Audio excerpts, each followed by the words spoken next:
And hello, fantasy football friends. My name is Gary, aka the IDP tipster on Twitter and Gridiron Ratings senior analyst. Joining me today is Brandon. You guys got to know Brandon a little bit last week on IDP Dime Drop when we covered the Bears. Well, he's back today, and he's going to be hanging out here with me probably for the whole off season when we can. And today we're talking about the Atlanta Falcons defensive unit. Brandon, I know that you've covered linebacker Walker and Grant in a couple of recent articles on gridironratings.com. I'm going to encourage everybody to go check those out. Be sure to subscribe if you would here. We've got a lot going on at the Gridiron Ratings YouTube channel. So, but either way, Brandon, I'd love to hear what you've collected and what you have in store for us for this Atlanta Falcons defensive unit. Yeah, Gary. The Falcons, they're a team. They overachieved a little bit. You look at their roster; they don't have a whole lot of talent on the squad. They finished 7-10. They had a new regime last season with GM Terry Fontenot and Arthur Smith, the head coach.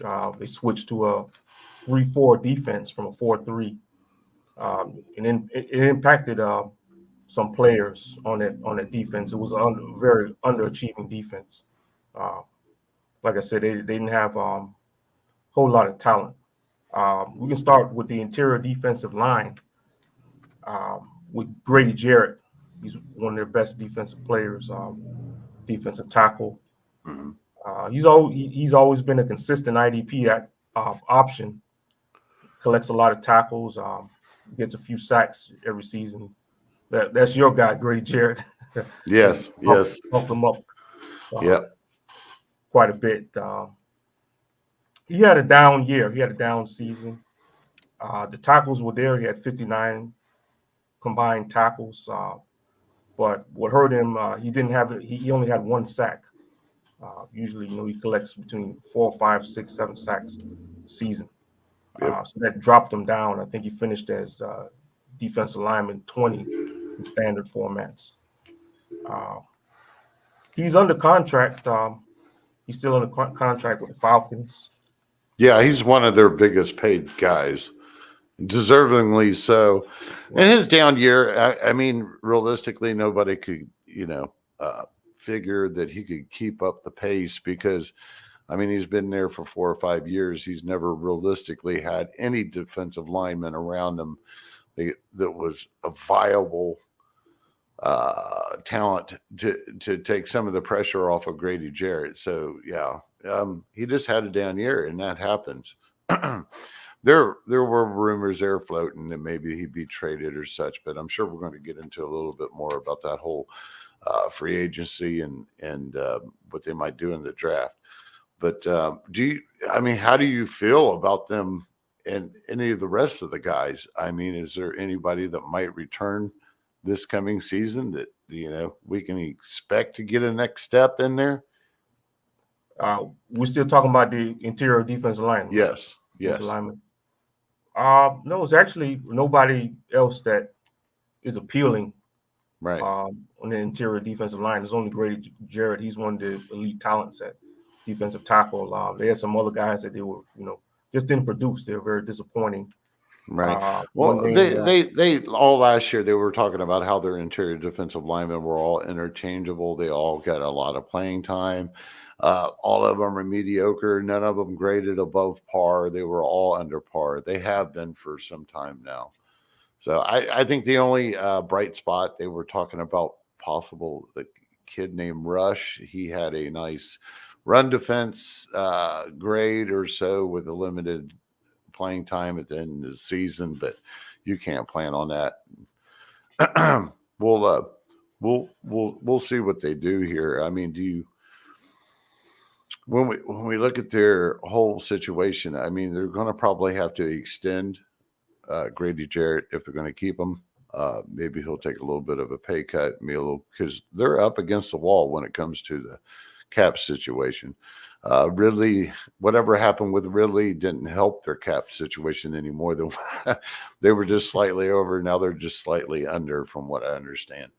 And they've got some interesting free agents to bring back and take care of. I don't know. Do you feel like there's anybody that's you're going to go out of your way, particularly maybe Pollard or Pennell, which I believe Pennell, former Baltimore guy, he signed like during the season with them. He's 30. Pollard's 28. Neither one of them are like super flashy, but do you think it's a possibility one of them could come into play this coming year?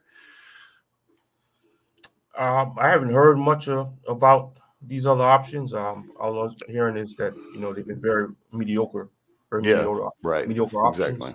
right, Not really fantasy relevant. They're not, they don't really move the needle. yeah. So it's nobody I'm going to be investing in my fantasy leagues. Well, they've already stated that their options are to sign. Their approach this offseason is going to be to try to sign their own, just no flashy free agency signings whatsoever are in the works. They got a lot of free agents that are on the defensive side. You've got both starting safeties last year. You got Olukun. They're all free agents. They got to be dealt with. Which we'll be talking about the secondary here at the end. But I think we were going to move on to the edge rushers, which with this whole them being outside linebackers. I mean, they were just so sad last year. I'm not sure who even led them in sacks and how many that might have been. Yeah, the Falcons, they had the lowest sack total of any NFL team last season with only 18. It was far behind anybody else. Very disappointing unit. It started with Dante Fowler, who he signed as a free agent a couple years ago from the Rams. Been very disappointing. He led the team with 4.5 sacks, and they actually restructured his deal and added incentives. If he would have just got the 5 sacks, I think he would have got $1 million. He couldn't even hit it. Wow. He's so inconsistent. Mm-hmm. Did not apply any pressure. He's been pretty mediocre since he's been drafted. Only 1 year he's had double-digit sacks. That was like in 2018 with the Los Angeles Rams. Right. So they voided his contract after the season. So he's going to be a free agent. So that opened up a little bit of room for them, but they voided his contract. They're ready to move on from him. Right. And they really don't have anybody else. They had a rookie 5th rounder. Check out his name here. Yeah, starting. Can't remember him. It's a difficult name. Right. Well, again, this was a pretty bland unit, so it's hard to remember anybody from this. Other than the disappointing of Fowler. I mean, you got Stephen Means, which he happened to flash the year before. He's a free agent right now. He's 31, and then you have, I think, former Jets and former New England Patriot Brandon Copeland there. He's possibly an option to re-sign. As this list, if we look at this whole depth chart for the entire defense, I mean, you got Grady Jarrett. That's it. Tyler Davidson, he'll be returning probably at nose tackle, but nose tackles don't get anything in this 3-4 base scheme that much, which we know they play a lot of nickel nowadays anyhow in the NFL. But other than that, Nick Thurman, is Nick Thurman an appealing? Is that rookie? No, not to my no. Right. That's right. my So that's the kind of names you have there on their roster at the moment, and they don't really have any free agents. They probably ought to play the field, but when it comes to the edge rushers, it's even worse. Vaulters, I don't know. Relford, I can't pronounce half of them. Bell, Smith. I mean, Yeah, Ogun Joji. I don't yeah, know. he was the 5th-round rookie. He only had 1 sack Yeah. last season. Yeah, they So need to go after some of these free agents. If hell, if they ought to look into like Husan Riddick, which is apparently playing the market. He's not going to give a discount to the Panthers. So they need a pass rush so bad. Right. And GM Terry Fontenot, he did declare that their #1 priority. So it Yeah. should be interesting, especially with the number of needs that Mm-hmm. they have, how they attack it in free agency in the draft. They've already said in the draft they're not going to reach for a player. They're going to go best player available Mm-hmm. because they don't want to make any mistakes reaching for a player. Right. So, but they definitely need that is their #1 option with them having the fewest amount of sacks, and they couldn't get off the field on third downs. That's what they notated in their end of season press conference. Yeah. I So, think their #1 need in the draft has to be. I believe they have the 8th overall, 58th in the second, or something like that. But overall, they need an offensive line upgrade severely. I mean, something has to happen there off the top. So we shouldn't expect him to be drafting too high. I couldn't imagine. I guess maybe. I suppose approaching it best person off the board. You still got to kind of, weigh those on what side of the ball you really need it on. They might be able to patch this up for a year or two while they kind of try to compete and rebuild at the same time, possibly. right, yeah, that's what Terry Fontenot is saying. They want to compete and rebuild. Yeah.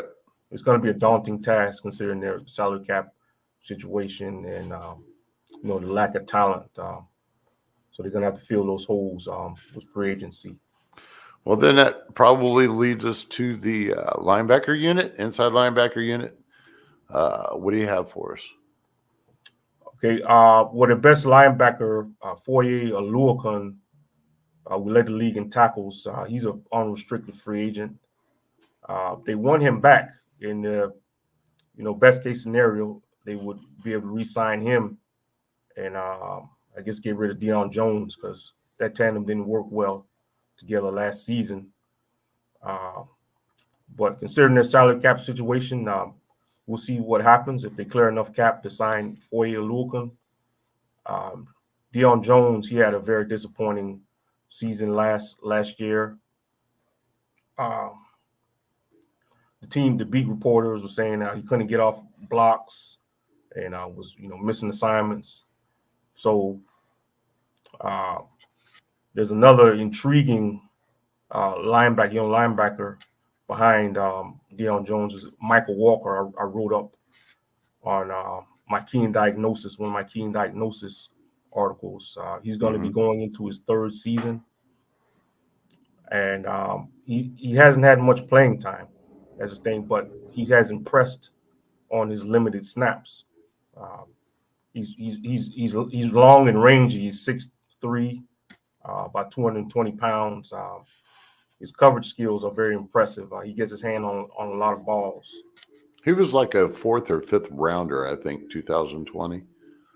Right. So not a high stock guy, but yeah, he did impress last year with limited play. Right. Yeah. So it should be interesting what they do. They could draft a linebacker, and that might hurt Michael Walker, hurt his breakout. Or they could bring back Foye Oluokun and keep Deion Jones, and that'll also keep Michael Walker as a reserve. So I wrote him up in the Keen Diagnosis as a breakout candidate, but we just have to, keep a lookout this offseason, see what the Falcons do. Right. Oh, yeah, they're in fiscal hell. So they're going to have to do something this year with some of these contracts or something. And Deion Jones is right up there, too, in the top 5, I believe. He had a bad year. I mean, he's not a downhill run stopper anyways. He's not that built for that. He made his bread and butter on coverage in the past. He's not the same. He's still serviceable as a starter in most teams, but is he really a great fit for the Falcons going forward? Maybe if you switched him over to weak inside linebacker. I mean, it's not impossible to turn around, and if they do decide to keep a Foye, then there's no reason Foye couldn't be the Mike inside linebacker and Deion Jones could switch over. But at one point we thought that there was possibility that Jones would be traded. He could still be on the block. We don't know. There's a lot of things that have to play out for Walker. And I mean, I think free agency is really we're going to know about Walker by the time free agency is over. They're either going to have Jones and Foye sitting there again, or they're not. So, but they're going to have to shovel some money. And Foye is a popular guy. I mean, he didn't light the world on fire last year, other than all those tackles. He was actually allowing like 74% or 75% of the pass coverage. He was allowing most of those receptions. It did taper off towards the end, got down around 50% or 54% or something. So he did improve on his coverage. But that was another reason for a lot of his tackles and why we enjoyed it playing IDP with him. If you allow the tackle, but you're right on him, then, and not to mention there's no defensive line. There was nobody. So there are all kinds of opportunities for Foye. And if he comes back, it's probably going to be the same thing, because if they're going to approach this offseason exactly like they said, they're going to be mainly building from the draft, and they're just going to go out and they're going to get some mid-range free agents, or they're going to re-sign the guys that they have. So, all right. So I think that going on, I know with the secondary, we're talking about Harris and Herman were last year's starters, and neither one of them are under contract right now. They're both free agents. What are you thinking? Right. I mean, they're both 31 years old. They're unrestricted free agents. They started, Harmon? He started all 17 games. Looks like he was pretty solid in coverage. And also Eric Harris, he started all 14 games. He was active, but he got an injury. I think it's a pectoral injury.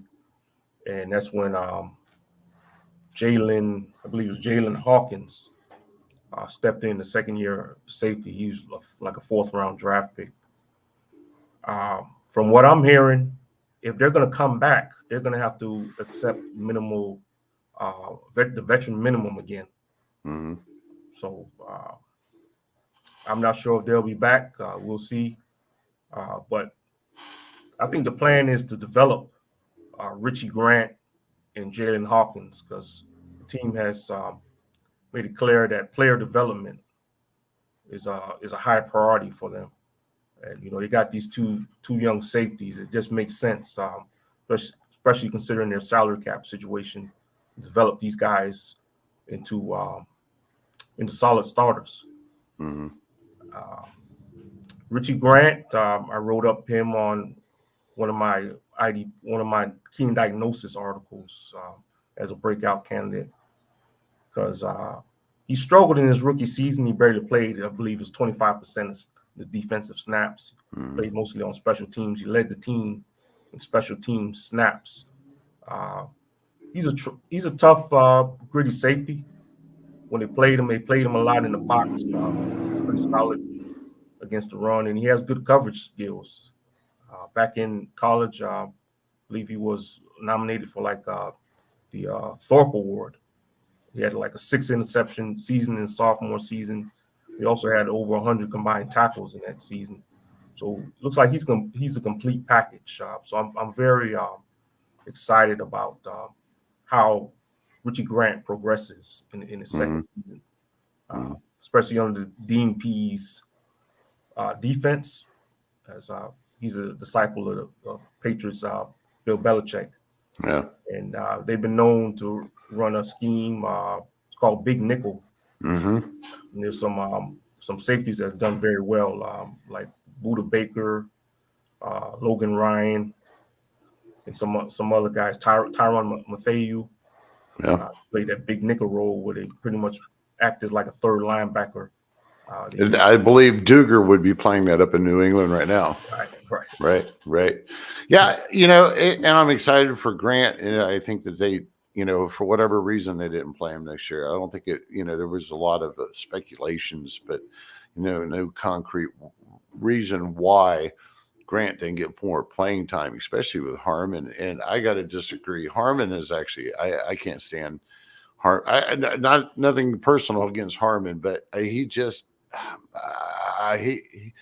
he's an Olay guy. He was out of position a lot. He didn't have as good a season as what he should have had coming out of with a little bit of momentum from the Lions.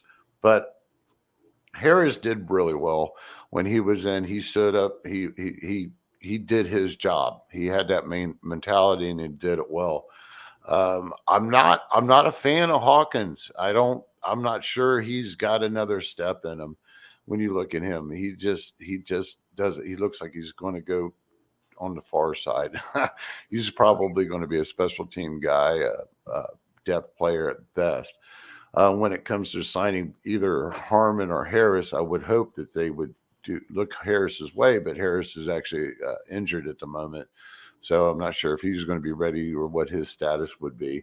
But if they could move on, they also have Sean Wilson, which they signed later in the season, the former Cincinnati Bengals starter. And he got a little bit of playing time towards the end. He may just be another option just for the fact that he's got some starting experience. And between those three free agents, I don't think that they will be able to afford to go into the season expecting to start Grant and Hawkins off the top, especially Hawkins. I don't think they can do that. They're going to have to keep one of these veterans or bring in a veteran. And I would say out of these three, it's basically going to boil down to value versus cost. They're probably going to get the guy that's willing to take that veteran minimum, as you mentioned, and run with it. They'll probably have an order, whoever they want to start with, and who might not be swept away by somebody else. I think Harris may have better value somewhere else, but again, he's hurt, so who knows? Sean Wilson hasn't had too much going for him for a while, and Harmon, he never amounted to anything, especially fantasy football wise in New England. No. He was playing that deep safety, and when he went to the Lions afterwards, he did okay. I think for about a half a season or something, but coming in, I wasn't too excited that he was going to be playing in the box for them guys this past year. So there was a lot of love for Hawkins going into last year and a lot of love for Grant too. But again, folks, when it comes to these, rookies, they're luxuries if they work out. A lot of things got online. And things look really good for Grant right now. I think that he should get the opportunity, and it's definitely a way that they could be able to save a little bit of money in one way or another, not bring in two full starting safeties again, especially when they have to pay these other guys. They need to shore up some other positions. Right. Yeah. The word is that Grant, he struggled picking up the defense. It was a complicated defense. These rookies adjusting in the NFL. Mm-hmm. So that contributed to his lack of playing time. So it should be interesting, since with another year in the system, another offseason, how he picks up the defense. And, I'll be tracking his progress in the offseason to see how he progresses. Yeah, there's quite a few, free agents out there that they could look into. Definitely there has to be better interior defensive linemen for them to pick up to plug in there next to Grady Jarrett. So maybe they'll move on that direction. And it sounds like, logically you would think that they'd give Grant a shot. I feel bad for everybody that's sitting waiting on Walker. This is just not, like you made the call that he's a breakout candidate. He definitely is. But we need Jones to move on, or we need Foyer to move on. And if not, it's unfortunate because we're losing probably a viable player capable of stepping into either one of those roles in that inside linebacker position and perform well. I think he would actually probably perform better if you watch it. He's more of a downhill guy, the opposite of Jones. Jones is more of a coverage guy. Well, it looks like Walker can get downhill, shed some blocks, stop the run game, which is what Jones struggles at. But at the same time, he showed a lot of coverage skill. So via a small sample. So I guess we're going to have to see how they feel about it. Of course, they want to keep everybody. We'll see how that rolls, but they are talking about a vanilla offseason. So they might just shuffle some papers around and we'll see where it lands. How do you feel? I mean, considering I guess we should call it a rebuild. How do you feel about these guys performing? Say Jones came back, Oakland, Walker, whoever's out there on the field. How do you feel about their potential level of production next year? Well, I think if Foye Oluokun comes back, then he's going to be another elite LB1 option. Mm-hmm. Considering the defense the way it is, he's going to have a lot of opportunity for snaps. The offense, they're going to have to. They have a lot of needs, as you notated, offensive line and the Calvin Ridley situation. He's suspended, so they got to add some pieces there. So I think that Oluokun is going to be a lead option again, considering the circumstances. There's nobody really for him to compete with unless Deion Jones turns it around. Right. Well, by default, we'd still need to keep Jones in there. I think he's still capable of being that producer, but I mean, the guy's been hurt, and again, he's not a downhill type dude. So it's just a matter of scheme. If you did move on, I think he'd still be productive, but probably not crazy productive. Right now, I think most of us getting defensive guys are, we still got Jones up there pretty high right now, but again, that can change at any moment. And that's looking at it. That anybody, any IDP position, any defensive player on this squad should be a good option, whether or not that they stand up and perform to the level of the matchup and everything and produce for us where we can use them all, other than the studs that we've talked about.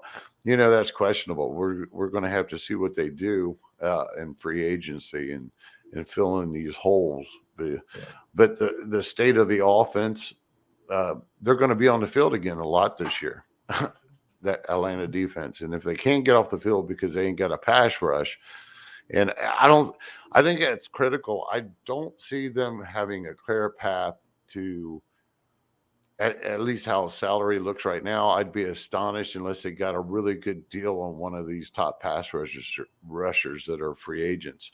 The outside linebacker type stand-up rush guy like Hassan Reddick or something.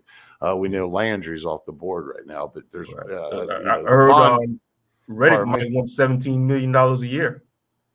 Say that again. I didn't hear you. Yeah, I'm hearing that Reddick might want $17 million a year. And he probably could have got a lot better deal last year. I think he only played for $6 million for the Panthers. I don't know if he was what the deal was there, but I like Reddick a lot this year.